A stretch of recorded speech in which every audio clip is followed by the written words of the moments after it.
সবাইকে স্বাগত জানাচ্ছি বিশ্বকাপে বিশেষ আয়োজন বিশকুড়িতে। সঙ্গে আছি আমি জান্নাতুল সুমনা এবং আমার সঙ্গে আলোচনায় যুক্ত হচ্ছে নোমান আব্দুল্লাহ। কেমন আছেন নোমান আব্দুল্লাহ? এবং ইতিমধ্যে কিন্তু আমরা বাংলাদেশের প্রথম ম্যাচটি দেখেছি, যদিও বাংলাদেশ আশানুরূপ ফলাফল করতে পারেনি, তারপরেও যদি আমরা ওভারঅল ম্যাচটি নিয়ে বলতে চাই। দেখুন সুমনা, বাংলাদেশের চেয়ে অস্ট্রেলিয়া কিন্তু সব দিক থেকেই এগিয়ে। আপনার খাতা কলমে, নামের ভারে, টিমের পারফরমেন্স সব দিক থেকে কিন্তু অস্ট্রেলিয়া বাংলাদেশের চেয়ে এগিয়ে। সুতরাং বাংলাদেশ ম্যাচটা হারবে সেটা নিয়ে কোনো সমস্যা নেই, বা কারোই সমস্যা থাকার কথা না। বাংলাদেশ হারবে সেটি অনেকটাই অনুমিত ছিল, বা যদি বাংলাদেশ জিতেও যেতে পারতো সেটি আমাদের মনে হয় প্রত্যাশার চেয়ে বেশি পাওয়া হতো। কিন্তু বাংলাদেশ কোন ইন্টেন্টে খেলেছে সেটি হচ্ছে গুরুত্বপূর্ণ ব্যাপার। কারণ বাংলাদেশ সুপার 8-এ কোয়ালিফাই করেছে। বাংলাদেশ কি পরবর্তী রাউন্ডে যেতে চায় কিনা, অর্থাৎ সেমিফাইনালে যেতে চায় কিনা, সেখানে যাওয়ার মতো ইচ্ছা বা চিন্তা ভাবনা তাদের আছে কিনা, কোন ইন্টেন্টে হচ্ছে তারা ক্রিকেটটা খেলছে। আমরা টি-20 ক্রিকেটটাকে বলি হচ্ছে ইন্টেন্টের খেলা। আপনি কি ভাবছেন মাঠে গিয়ে, আপনি কি চিন্তা ভাবনা করছেন, আসলে এগুলো খুব গুরুত্বপূর্ণ ব্যাপার। বাংলাদেশ যেভাবে খেলেছে আমার কাছে কখনোই মনে হয়নি যে তারা আসলে ম্যাচটা জেতার জন্য খেলছে, বা ব্যাটারদের মধ্যে ওই ইন্টেন্টটা পাইনি আমরা যে আমরা একটা বড় স্কোর করব। কারণ অ্যান্টিগাতে আমরা দেখেছি যে রান কিন্তু হচ্ছে। সুপার 8-এর প্রথম ম্যাচটা সেখানে হয়েছে, দক্ষিণ আফ্রিকা এবং যুক্তরাষ্ট্র সেখানে খেলেছে। আমরা দেখেছি দক্ষিণ আফ্রিকা প্রচুর রান করেছে শুরুতে ব্যাট করে, এবং যুক্তরাষ্ট্র কিন্তু ম্যাচটাতে একেবারে শেষ ওভার পর্যন্ত ছিল, তারা রানটা তারা করেছে। এই যে ভাবনাটা বা তাদের ওই ইন্টেন্টটা, সেটা কিন্তু আমরা বাংলাদেশের ক্রিকেটারদের মধ্যে পাইনি। তারা আমার কাছে যেটি মনে হয়েছে, তারা চিন্তা করেছে যে একটা সম্মানজনক স্কোর লাইক 130-40 করতে পারলেই আমরা মনে হয় বাঁচি। এই ব্যাপারটা খুব বিরক্তির যোগান দিয়েছে। এবং আপনি যদি ওপেনিং জুটিটি দেখেন, আবারও ব্যর্থ ওপেনিং জুটি। তানজিম সাকিবের কথা যদি বলি, যেভাবে আউট হয়েছে, একটু দৃষ্টিকটু একটু লেগেছে কিনা। মিচেল স্টার্ক পরপর দুটি বল কিন্তু অনেকটা ওয়াইড বল করেছিলেন তাকে, তানজিদ তামিমকে শুরুতে। আমরা দেখছিলাম যে তানজিদ তামিম সেই বলগুলোকে কাট করার চেষ্টা করছিলেন। পরের বলটাই, প্রথম দুটো বলে আমরা রিভার্স সুইং দেখেছি। মিচেল স্টার্ক যেটি পেয়ে থাকেন সাধারণত, ওখানে অ্যান্টিগাতে বাতাসও আছে, আবার মিচেল স্টার্কের বলে পেসও আছে। অ্যাট দ্য সেম টাইম তিনি যদি রিভার্স সুইং পেয়ে থাকেন, সেটি যে কোনো ব্যাটারের জন্যই আসলে কঠিন হয়ে থাকে। তারপর আমরা থার্ড বলটাই আমরা যখন দেখলাম যে স্ট্যাম্পে তিনি বল করলেন, সেই বলটাতেই কিন্তু তানজিদ তামিম বিট হলেন। একটু মনে হচ্ছিল যে মনোযোগের অভাব ছিল তানজিদ তামিমের। তবে আপনারা ক্রিকেটার ভালো বলতে পারবেন যে শুরুতেই যদি কোনো ব্যাটার আউট হয়ে যান, সেখানে আমার মনে হয় তাকে দোষ দেওয়া হয় না, দোষ দেওয়া হয় যিনি হচ্ছেন সেট হয়ে আউট হয়ে যান, তাকে মনে হয় বেশি। আমি শুনি যে এ ধরনের একটা কথা আছে যে সেট হয়ে যাওয়ার পরে আউট হয়ে যাওয়া কিন্তু এক ধরনের ক্রাইমের মতো, রাইট? লিটন দাস যেটি করেছিলেন, যে আমার কাছে মনে হয়েছে যে তিনি সেট হয়ে আউট হয়ে গিয়েছেন, সেটি একটা দোষ ছিল। আমরা একটু বাংলাদেশের কার্ডটাও দেখে নিতে পারি এর মধ্যে।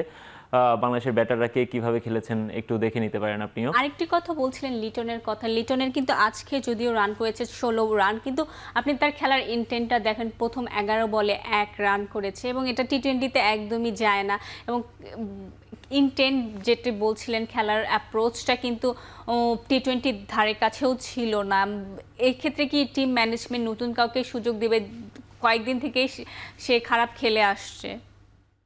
রাইট, লিটনকে নিয়ে অনেকদিন ধরেই কথা হচ্ছে, এবং তিনিও মনে হয় এই ধরনের যে চাপটা আছে সেটিতে তিনি ভুগছেন, যে তাকে রান করতে হবে, বা তার উপর একটা চাপ তৈরি হয়েছে যে তিনি রান করতে পারছেন না অনেকদিন ধরে। টিম তার উপর যে আস্থাটা রেখেছিল সেটি পাচ্ছে না। আমরা দেখেছি যে বিশ্বকাপের মধ্যে কিন্তু তার পজিশনটাও চেঞ্জ হয়েছিল, তাকে ওপেনিং থেকে ওয়ান ডাউনে নামিয়ে আনা হয়েছিল। শান্ত ওপেনিং করেছেন কিছুদিন, তিনিও ব্যর্থ হয়েছেন। এরপর আজকে আমরা আবার লিটনকে ওপেনিংয়ে দেখেছি। লিটন দাস আজকে যেটি করেছেন, যে প্রথমে আপনি বলছিলেন 11 বলে 1 রান করেছেন, শেষমেশ তিনি 25 বলে 16 রান করে আউট হয়েছেন। 11 বলে 1 রান করেছেন মানে হচ্ছে তিনি শুরু থেকে অনেক সময় নিয়েছেন। আমার সমস্যা যেটি হচ্ছে, আমার কাছে মনে হয়েছে যেটি তিনি এই যে প্রত্যাশার চাপটা বা এই যে পারফর্ম করতে পারছে না তার প্রেশারটা নিতে না পেরে তিনি যেটি করছিলেন, একেবারে ওয়াইড ফুল টস বল, যেটিকে আমরা জুসি বলতে পারি, আপনার পাওয়ার প্লের সময়ে, যেখানে হচ্ছে আপনার বাউন্ডারিটা পুরোটা ওপেন, যদিও স্পেস কম কিন্তু বাউন্ডারিটা পুরোটা ওপেন, এই সময়ে আপনার একটা ফুল টস বল পাওয়া, তাও আবার ওয়াইড, আমার মনে হয় সেটি যে কোনো ব্যাটার হচ্ছে বাউন্ডারিতে পাঠানোর চেষ্টা করবেন। লিটন দাস সেই বলটিকে ডট করেছেন, ডিফেন্স করেছেন। আমরা দেখছিলাম যে তিনি যে 25টি বল খেলেছেন, এই 25টা বলের মধ্যে হার্ডলি 4 থেকে 5টা বল তিনি হচ্ছে অ্যাটাক করার চেষ্টা করেছেন, বাকি বেশিরভাগ বলই তিনি ডিফেন্স করেছেন। এইটা যদি টি-20তে কোনো ব্যাটসম্যানের ইন্টেন্ট হয়, সেক্ষেত্রে আসলে যে কোনো দল খুব বিপদে পড়ে যাবে। লিটন দাস 25 বলে 16 রান করেছেন 64 স্ট্রাইক রেটে। এখন পর্যন্ত টুর্নামেন্টে তিনি রান পাননি। আজকে তিনি 25টা বল খেললেন, 16টা রান করলেন, 64 স্ট্রাইক রেটে খেললেন, 2টা মাত্র বাউন্ডারি তিনি হাঁকিয়েছেন। এই যে নিজের রান পাওয়ার তাড়না ছিল তার মধ্যে হয়তো, বা নিজেকে রানে ফেরানোর তাড়না তার ছিল, কিন্তু আমার মনে হয় একজন ক্রিকেটার দেশের স্বার্থ জলাঞ্জলি দিয়ে বা নিজের টিমের স্বার্থ জলাঞ্জলি দিয়ে যখন নিজের স্বার্থে খেলতে চান, সেটি আসলে যে কোনো দলের জন্যই অনেক বড় বিপদের কারণ হতে পারে। এবার আমরা যদি শান্তর কথাও বলি, আজকে কিন্তু সে যেভাবে ব্যাটিং করেছে, ইন্টেন্ট ছিল খেলার মধ্যে, পজিটিভ ছিল, যদিও উইকেটটি অন্যান্য উইকেটের থেকে একটু বেশি ভালো মনে হচ্ছিল, স্পেশালি ব্যাটারদের জন্য। সেক্ষেত্রে আজকে শান্ত যে তার রোলটা, সেটি মনে হয় সঠিকভাবে পালন করতে পেরেছে কিনা। না, আমার কাছে মনে হয়, দেখুন, লিটন দাস যখন এক প্রান্তে হচ্ছে এভাবে বল ডট করছিলেন বা ডিফেন্স করছিলেন, অন্য প্রান্তে নাজমুল শান্তের উপর অনেকটাই তার উপর তখন দায়িত্ব চলে আসে বা চাপ চলে আসে যে তাকে তখন অ্যাটাক করতে হবে। এবং আমরা দেখেছি যে আগের ওভারে যখন হচ্ছে লিটন দাস জশ হ্যাজেলউডের পুরো একটা ওভার মেইডেন দিলেন, পরের ওভারেই প্রথম বলেই শান্ত তাকে ডাউন দ্য উইকেটে যে একটি 6 হাঁকালেন, এটাও কিন্তু এক ধরনের চাপ থেকে আসে। এবং শান্ত তার কাজ করার চেষ্টা করেছেন, তবে যে ধরনের উইকেটে খেলা হয়েছে সেখানে 36 বলে 41 রানের ইনিংস আমি জানি না কতটা ইফেক্টিভ আসলে টি-20তে বা অ্যান্টিগার উইকেটটাতে। বিশেষ করে শান্ত রানে ফিরেছেন, এটা হয়তো একটা স্বস্তির ব্যাপার হতে পারে, তবে আলটিমেটলি তার টি-20 যে ক্যারিয়ারটা 109 বা 10 স্ট্রাইক রেটের খেলা, আজকে তিনি 113 স্ট্রাইক রেটে খেলেছেন, এটি কিন্তু আসলে পারফেক্ট টি-20 ইনিংস না। শান্ত রানে ফিরেছেন, এটি আপনি বলতে পারেন যে পুরো টুর্নামেন্টে এখন পর্যন্ত আজকেই প্রথম তিনি রান পেয়েছেন। এর আগে 4টা ম্যাচে তিনি মাত্র 26 রান করেছিলেন, আজকে 41 রান করেছেন, দ্যাটস ফাইন, কিন্তু বাংলাদেশ দলের জন্য সেটি আসলে কতটা উপকারে এসেছে সেটিও দেখার বিষয়। আবার যদি রিশাদের ব্যাটিং পজিশনটা দেখে, আজকে কিন্তু সামনে খেলেছে এবং তার হয়তোবা টিমে প্ল্যান ছিল সে যেন অ্যাটাক করে খেলে। তো রিশাদের সামনে এসে খেলাটা আপনার কাছে কি মনে হচ্ছে, ব্যাটিং লাইনআপের এই চেঞ্জটা? আমার কাছে এটি খুবই পজিটিভ মনে হয়েছে এবং টিমের অ্যাপ্রোচটা আমার ভালো লেগেছে। যে আমরা যেহেতু শান্ত এবং লিটন দাস যেহেতু অ্যাটাক করতে পারছিল না, অ্যাট দ্য সেম টাইম তখন হচ্ছে অস্ট্রেলিয়ানরা দুজন স্পিনার নিয়ে এসেছিল, গ্লেন ম্যাক্সওয়েল এবং অন্য প্রান্তে হচ্ছে অ্যাডাম চাম্পা। আমরা জানি যে রিশাদ স্পিনে খুব ভালো খেলে থাকেন এবং ওই সময়টায় যেহেতু আমরা অলরেডি অনেকগুলো ওভার কনসিড করে খেয়ে ফেলেছি এবং আমাদের রান যেহেতু স্কোরবোর্ডে খুব বেশি ছিল না, তখন এটা টিমের একটা প্ল্যান ছিল যে তাকে যদি এই স্পিন ওভারগুলোতে রিশাদকে দিয়ে যদি কিছু কাজে লাগানো যায়, অ্যাটলিস্ট কয়েকটা বাউন্ডারি যদি আমরা তার কাছ থেকে পেতাম, তাহলে হয়তো বা পুরো মোমেন্টামটা চেঞ্জ হয়ে যেতে পারতো বা বাংলাদেশের পক্ষে চলে আসতে পারতো। সেই প্ল্যান থেকেই হচ্ছে রিশাদকে নামানো। যদিও তিনি সফল হননি, 4 বলে 2 রান করে আউট হয়ে গেছেন, কিন্তু আমার কাছে এই যে অ্যাপ্রোচটা, এটা খুব ভালো লেগেছে যে টিম হচ্ছে ম্যাচের সিচুয়েশন অনুযায়ী হচ্ছে প্ল্যান চেঞ্জ করছে। এই জিনিসটা আমার কাছে খুবই পজিটিভ মনে হয়েছে। হ্যাঁ, আপনি কিন্তু সবসময় সাকসেস হবেন না যখন আপনি আউটসাইড বক্স চিন্তা করবেন। যদিও রিশাদ সাকসেস ছিল না বা টিম প্ল্যানটি সাকসেস ছিল না, বাট আমার কাছে মনে হয় এই ধরনের চেঞ্জেস সামটাইমস দরকার, স্পেশালি টপ অর্ডারের পরে ওই জায়গায় হাল ধরার মতো কেউই ছিল না। আজকে কিন্তু সাকিব আল হাসান একটু নিচে ব্যাটিং করেছে এবং সাকিব আল হাসানের ব্যাটিং অ্যাপ্রোচটা যদি দেখেন, মনে হচ্ছিল যে নট লুকস কমফোর্টেবল, একটু অস্বস্তি নিয়ে ব্যাটিং করছে এবং ব্যাটে যখন টাইমিংগুলো হচ্ছে খুবই মিস টাইমিং হচ্ছিল, দৃষ্টিকটিও ছিল। তো এটা কি তার প্রি প্ল্যান কোনো কিছু, যে আজকে তার ফিজিক্যালি বা টেকনিক্যালি ভালো হচ্ছে না দেখেই সে নিচে নেমেছিল? আমার কাছে মনে হয় সাকিব আল হাসান পুরোপুরি ফিট না। আমি আসলে টিমের বা সাকিবের ওখানকার কি সিচুয়েশন সেটা আমি জানি না, বা তার ফিজিক্যাল কন্ডিশন কি সেটা আমি জানি না, কিন্তু আমার কাছে মাঠে তাকে দেখে মনে হচ্ছে তিনি পুরোপুরি ফিট না। কালকে অবশ্য আমি দেখেছিলাম তিনি একটি নেক পরে হচ্ছে প্র্যাকটিস করেছিলেন। আজকে আমরা তার যে ব্যাটিংটা দেখলাম, অনেকদিন ধরেই দেখছি যে তার আসলে ব্যাড প্যাচ যাচ্ছে, সেটি যাচ্ছে। মাঝখানে তিনি নেদারল্যান্ডসের সঙ্গে একটা 50 করে আবার রানে ফেরার একটা ইঙ্গিত দিয়েছিলেন, কিন্তু আজকেও আমরা দেখলাম যে তিনি আসলে, যে আপনি যেটি বলছিলেন, কমফোর্টেবল না। তিনি আসলেই খুবই হাঁসফাঁস করছিলেন রানের জন্য এবং 10 বলে 8 রান করেছেন। এই 10টা বলের মধ্যে তিনি কোনো বাউন্ডারি হাঁকাতে পারেননি। সাধারণত আমরা সাকিবকে আমরা চিনি, তিনি ম্যাচের সিচুয়েশন অনুযায়ী ব্যাটটা চালিয়ে থাকেন। আজকে সাকিব যখন মাঠে এসেছেন তখন 14তম ওভারের খেলা চলে এবং সাকিব যখন আউট হয়ে গিয়েছেন তখন 17তম ওভারের, মানে 16তম ওভারের খেলা শেষ হচ্ছিল, 17তম ওভারের খেলা চলছিল। ওই সময়টাতে সাকিব আল হাসান যখন 10টা বল খেলে কোনো বাউন্ডারি হাঁকাতে পারেন না বা 8 রান করে আউট হয়ে যান, বা যেভাবে তিনি আউট সব কিছুই খুবই দৃষ্টিকটু ছিল এবং সাকিব যে আসলে ফিজিক্যালি ফিট না বা সাকিব এখন আসলে বিশ্বকাপ খেলার মতো সিচুয়েশনে আছেন কিনা সেটি নিয়ে একটা প্রশ্ন কিন্তু এখন তৈরি হয়। আমরা যদি তৌহিদ হৃদয়ের কথা বলি, আবারও সে পরিচয় দিয়েছে তার কোয়ালিটি ক্রিকেটে এবং ফেয়ারলেস যে ক্রিকেটটা, তাকে দেখলে কিন্তু প্রথমে সময় নেওয়া এবং সিচুয়েশন অনুযায়ী খেলা এবং সিঙ্গলস এবং ডাবলসগুলো যদি দেখেন, was very busy player, situation অনুযায়ী খেলেছে এবং বাজে বলগুলো খুবই ভালোভাবে পানিশ করেছে। তো আমরা একই টিমের প্লেয়ার, তার কাছে এত ভালো পারফরমেন্স পাচ্ছি, অন্যান্য প্লেয়ারদের কাছে কিন্তু পাচ্ছি না। এক্স্যাক্টলি এই তৌহিদ হৃদয়কে দেখে আমার মনে হয় বাংলাদেশের অন্য ক্রিকেটারদেরও এখন শেখার সময় হয়েছে, যদিও তৌহিদ হৃদয় খুবই নতুন, কিন্তু তৌহিদ হৃদয়ে আপনি দেখুন টি-20 যে চাহিদাটা সেটি তিনি পূরণ করার চেষ্টা করছেন। যদিও আগের ম্যাচগুলোতে ওখানেও ম্যাচের সিচুয়েশন অনুযায়ী তিনি ব্যাট চালিয়েছেন। 125 দলের হয়ে এখন পর্যন্ত তার সর্বোচ্চ স্ট্রাইক রেট ছিল। আজকের ম্যাচে আমরা দেখেছি 142-এর উপরে স্ট্রাইক রেটে তিনি খেলেছেন, 28 বলে 40 রানের ইনিংস, এবং সেখানে তিনি দুটো ছক্কা হাঁকিয়েছেন। সেই ছক্কাগুলো কিন্তু দেখার মতো ছিল। আপনার রেটটাও কিন্তু 140-এর উপরে, 142 সামথিং তার স্ট্রাইক রেট ছিল। তৌহিদ হৃদয় একেবারেই ম্যাচের যে সিচুয়েশন ছিল সেই সিচুয়েশন অনুযায়ী খেলার চেষ্টা করেছেন। যদিও তিনি প্যাট কামিন্সের হ্যাট্রিকের শিকার হয়েছেন এবং সেটিও তিনি স্কুপ করার চেষ্টা করেছিলেন। আমার কাছে মনে হয় সেটি যদি ঠিকঠাক তিনি টাইমিং করতে পারতেন হয়তো বা বাউন্ডারি হতো, এবং তিনি যদি শেষ পর্যন্ত থাকতে পারতেন আমার কাছে মনে হয় বাংলাদেশের দলের রানটা আরেকটু বেশি হতে পারতো। এবং তৌহিদ হৃদয় এই সময়টাতে বাংলাদেশের ক্রিকেটারদের, অন্য ক্রিকেটাররা যেভাবে খেলছেন তার তুলনায় একেবারেই ডিফারেন্ট ক্রিকেটটা খেলছেন, যেটি অন্য সবারও খেলা উচিত।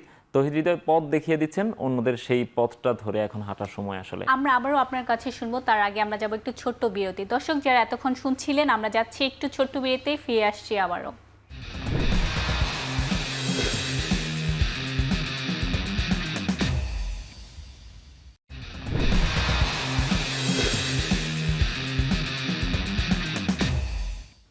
ফিরে এলাম আবারও বিরতির পরে। নোমান, যেমনটা শুনছিলাম আমরা বিশ্বকাপে বাংলাদেশে বোলিং এবং ব্যাটিং সব কিছু মিলে, আমরা যদি এবার বোলিংটার দিকে যাই, এবারে বিশ্বকাপে স্পেশালি অস্ট্রেলিয়ার সাথে বিশ্বকাপে গত ম্যাচগুলোতে কিন্তু যথেষ্ট ভালো বোলিং করেছিল, কিন্তু আজকের ম্যাচে একটু এলোমেলো মনে হচ্ছিল। এটা কি শক্তিশালী ব্যাটিং লাইন আপের বিরুদ্ধে দেখে, নাকি তারা তাদের বেস্টটা দিতে পারেনি? হ্যাঁ, হতে পারে, সেটি হতে পারে। বাংলাদেশের বোলাররা আসলে আগের ম্যাচগুলোতে যেভাবে খেলছিল সেটি আজকে ডেলিভার করতে পারেনি, এটা সত্য। আমরা একটু অস্ট্রেলিয়ার ব্যাটিংটাও দেখে নিতে চাই, অস্ট্রেলিয়া কিভাবে ব্যাট করেছে সেটা আমরা একটু দেখে নিতে পারি, সেক্ষেত্রে আমরা বুঝতে পারবো আসলে বাংলাদেশের বোলারদের ল্যাকিংটা কোথায় ছিল। আপনি যদি দেখেন, ডেভিড ওয়ার্নার এবং ট্রাভিস হেড হচ্ছে তাদের ওপেনার, যারা হচ্ছে দুর্দান্ত ছন্দে আছে। আইপিএলেও তারা চমৎকার খেলে এখানে এসেছে এবং বিশ্বকাপেও তারা কিন্তু তাদের সেরা ফর্মেই আছে। মিচেল মার্শ একমাত্র তাদের ক্যাপ্টেন, একমাত্র হচ্ছে অফ ফর্ম ব্যাটার টপ অর্ডারের মধ্যে তাদের দলের আর কি। আমি যদি সার্বিকভাবে বলেন তিনি কিন্তু অফ ফর্মে নেই, তবে অস্ট্রেলিয়ার যে প্লেয়াররা আছে সেই তুলনায় মিচেল মার্শ কিছুটা অফ ফর্মে আছেন। গ্লেন ম্যাক্সওয়েল ছিলেন এরপর, তিনি নেমে যথারীতি ব্যাট চালানো শুরু করে দিয়েছিলেন। 6 বলে 14 রানে নট আউট ছিলেন, তার মধ্যে বৃষ্টির হানার কারণে হচ্ছে বাকি ইনিংসটা খেলা হয়নি তার। ডেভিড ওয়ার্নারকে আমরা দেখতে পাচ্ছি 35 বলে তিনি 50 হাঁকিয়েছেন। এই হচ্ছে যখন তাদের ব্যাটিং লাইন আপ, তখন যে কোনো দলের জন্যই কিন্তু আসলে তাদেরকে থ্রেট করাটা কিন্তু একটু মুশকিল। আমরা আমাদের বোলারদের কথা বলতে পারি। আমাদের বোলাররা এর আগে যে ম্যাচগুলো খেলেছে কিংস্টাউনে বা যুক্তরাষ্ট্রে, সেখানে কিন্তু প্রচুর উইকেটের সহায়তা তারা পেয়েছেন। বিশেষ করে মুস্তাফিজের কথা আমরা বলতে পারি, যে বোলিংটা তিনি করেছেন, যে ইকোনমি রেটে তিনি বোলিং করেছেন, সেটি কিন্তু তিনি সব উইকেটে পাবেন তার কোনো সুযোগ নেই। আজকের ম্যাচের কথা আমরা যদি বলি, আজকের ম্যাচে কিন্তু তিনি বেশ খরুচে ছিলেন। 2টো ওভার বোলিং করেছেন, 2টো ওভারে তিনি 23 রান কনসিড করেছেন, কোনো উইকেট তিনি পাননি, খুব বেশি ডট বল তিনি দিতে পারেননি। এর আগে কিন্তু আমরা দেখেছি তিনি মেইডেন করছেন, ইভেন 19th ওভারে তিনি মেইডেন করেছেন, এরকম নজিরও আছে। সেখানে আজকে তিনি 2 ওভারে 23 রান দিয়েছেন, কোনো উইকেট পাননি। একেবারেই আপনার এই অপ্রত্যাশিত কিছু না। আমার কাছে মনে হয় মুস্তাফিজকে হচ্ছে অস্ট্রেলিয়ানরা অনেক বেশি রিসার্চ করে আসে। অ্যাট দ্য সেম টাইম হচ্ছে আপনার অস্ট্রেলিয়ার যে ব্যাটাররা ছিলেন বা যে উইকেটটা ছিল সেখানে মুস্তাফিজ খুব বেশি সফল হবেন সেটি আমরা আশাও মনে হয় করি না।